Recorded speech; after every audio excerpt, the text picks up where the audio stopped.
कोई भी अगर ऐसा इंसान दिखता है जो बोल रहा है मैं डायलिसिस के लिए जा रहा हूँ या मुझे किडनी ट्रांसप्लांट करना है, तो उन्हें ये बुक ज़रूर दे दीजिए। इसके अंदर सोल्यूशन है। मैं उम्मीद करता हूँ कि इस दिवाली तक दुनिया या इस साल तक डायलिसिस और किडनी फेलियर या ट्रांसप्लांट जैसे शब्द जो हैं वो उतने ही ऑब्सोलीट हो जाएंगे जितने कि मोबाइल के आने के बाद पेजर ऑब्सोलीट हो गया है। तो ये नाम हम बोलेंगे, डायलिसिस पे लोग जाया करते थे, किडनी ट्रांसप्लांट हुआ करता था, ये सब चीज़ें पास की हो जाएंगी। यही हमारी इच्छा है, ये हमारी इस उम्मीद पे हम काम कर रहे हैं।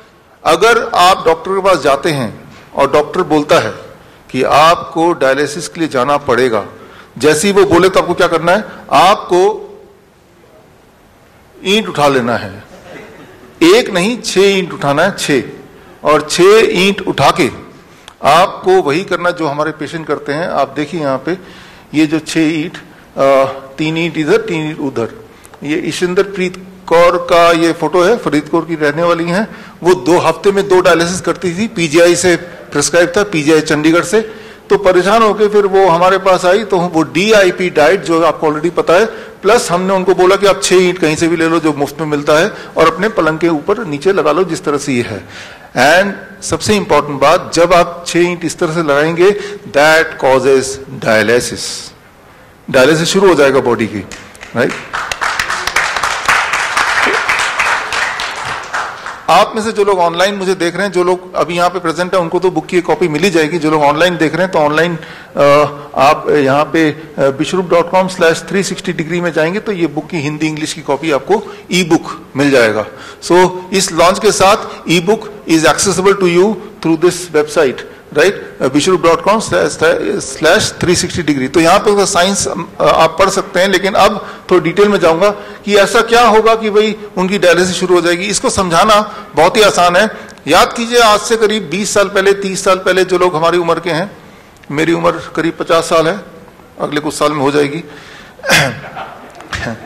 तो जो हमारे उम्र के लोग हैं उनको याद होगा बजाज चेतक हुआ करता था, और जब पेट्रोल खत्म हो जाता था तो हम क्या करते थे, उसको थोड़ा टिल्ट कर लेते थे। ये जो टिल्ट आप देख रहे हैं, ये टिल्ट हुआ तो वो फिर चलने लगता था। वो क्या हुआ? That is the force of gravity.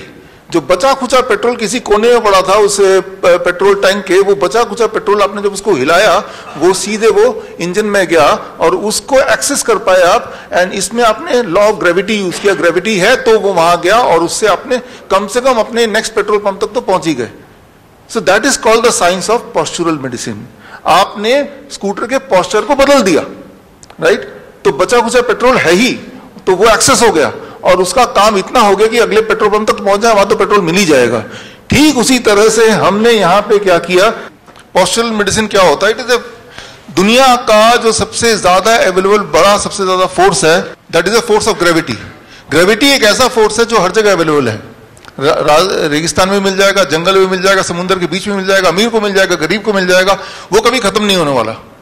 तो अब देखिए, अगर किसी भी इंसान की बॉडी को हम 10 डिग्री पे ऐसे टिल्ट करते हैं, जैसे अभी देखा आपने इसमें, टिल्ट करते ही क्या होता है कि उनके बॉडी में ब्लड सर्कुलेशन कुछ इस तरह से, ब्लड पैर से पेट की तरफ ऊपर की तरफ आने लगता है और इससे बॉडी में कुछ बदलाव आते हैं। कुछ तरह के केमिकल्स, हार्मोन्स कम होने लगते हैं, कुछ तरह के और केमिकल्स बढ़ने लगते हैं। As a result of that body का ब्लड प्रेशर कम होने लगता है। As a result of that body का यूरिन आउटपुट बढ़ने लगता है। As a result of that body का जो excess sodium, excess potassium, excess urea, creatinine, clearance, ये सब बढ़ने लगता है। और इन्हीं चीजों को बोलते हैं डायलिसिस। डायलिसिस यही होता है। एक बात आप याद रखिए अच्छी तरह से, किसी का किडनी कितने ही फेल हो जाए, उसमें फिर भी कुछ किडनी सेल जिंदा हैं, तभी आप जिंदा हैं। वो बचे खुचे किडनी को पकड़ के उससे काम निकालना है। किडनी सेल तक ब्लड नहीं पहुंच पा रहा तो हमने ब्लड किडनी सेल तक पहुंचा दिया। पेट्रोल स्कूटर के इंजन तक नहीं पहुंच पा रहा तो आपने उसको टिल्ट करके पहुंचा दिया। तो आपने ये किया। ये कोई नई बात नहीं है। हमारे जो नाइस एक्सपर्ट्स हैं, आप सब लोग जो लोग मुझे देख रहे हैं यूट्यूब में, आपने पिछले 1 साल में देखा ना, प्रोन वेंटिलेशन जिसे बोलते हैं। जब भी किसी का ब्रेथलेसनेस कम हो रहा था तो आपने क्या किया, आपने उस पेशेंट ऑक्सीजन SpO2 जिनका 40% तक चला गया, वो सिलेंडर, ऑक्सीजन सिलेंडर लगा के, वो तब भी वो सांस उसका कंट्रोल में नहीं आ रहा, वेंटिलेटर लगाने की बात चल रही है, तो आपने सिर्फ क्या किया, you used unknowingly postural medicine.